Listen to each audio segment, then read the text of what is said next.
know that hat. I was taken aboard that hat.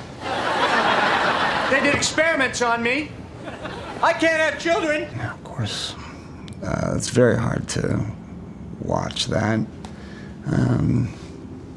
Because in this weird way, I feel sorry for that guy.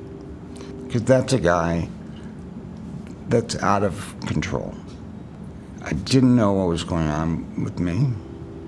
I weighed 155 pounds, on my way to 128 pounds. He's going through too much, and it's me. And I remember that. And I didn't understand what was going on.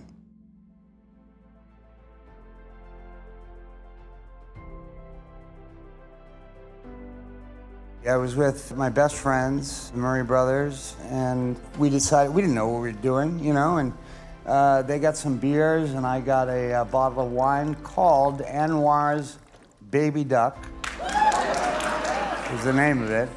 And I drank the entire bottle and lay in the ground and looked at the skies and just felt better than I ever had in my entire life. And I thought to myself, this is probably what normal people feel like all the time.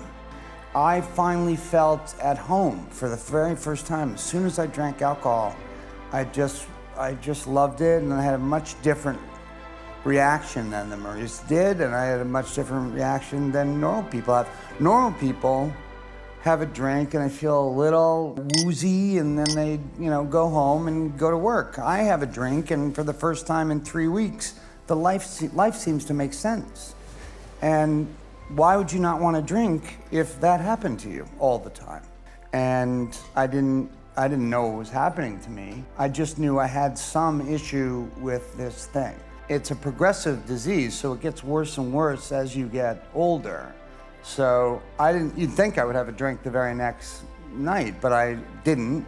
And then, you know, as I was like 18, 19, 20, then it really started to kick in. I was drinking every night. It was a secret. I would drink with my pals. I would race to a liquor store at 1:45 so I could have alcohol at my house and drink more than I did with my friends. And it just became this roller coaster ride that I didn't understand. For so long, I didn't know what was going on. I do now. And that's why the best thing about me is I can help people if they ask me to. That's the ticket for me, is helping people on a large scale or helping, you know, one guy and seeing the light turn on and him understanding what is happening. Yeah. Because that's the problem. You don't know what's happening. You can't share it with anybody because something's wrong and they might make you stop, which you don't want to do. Years later, I was in a treatment center in a detox ward, and I was coming off of many, many, many drugs. And I picked up the Alcoholics Anonymous book for the first time in my life.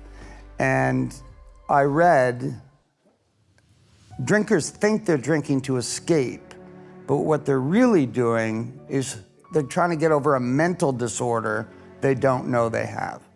And I went, that's me. I can't believe it. This book was written in 1939, and it's about me. It's about the guy who drove to the liquor store at 1:45 so he could drink alone. It's about all these habits. It's about why my reaction was different than the Murrays. It separated me from the normal man. So it was a great day on the one hand. But on the other hand, it meant one day at a time, I have to stop drinking forever. And I thought, well, this is the only way I've ever enjoyed anything in the 20th century. And I have to give it up or, you know, it's gonna kill me. So I gave it up for a long period of time. And, you know, the insanity of having another drink a couple of years later and starting this whole thing all over again was insane. I was insane, I am insane. But interestingly enough, only in this area.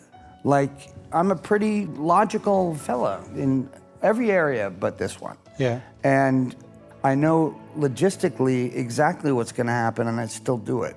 And I couldn't understand that. And just a brief lesson in alcoholism for you guys that don't know, and addiction, of course. It's a disease, that's the first thing I didn't know. In 1956, I think the American Medical Association said it was a disease. And it's a two-pronged disease. Two things happen to me and 10 million other people in the United States.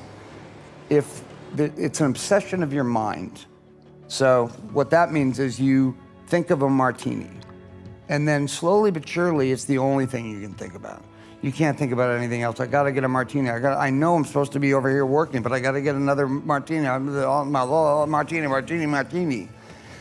And then once you take that martini, you break the membrane of sobriety.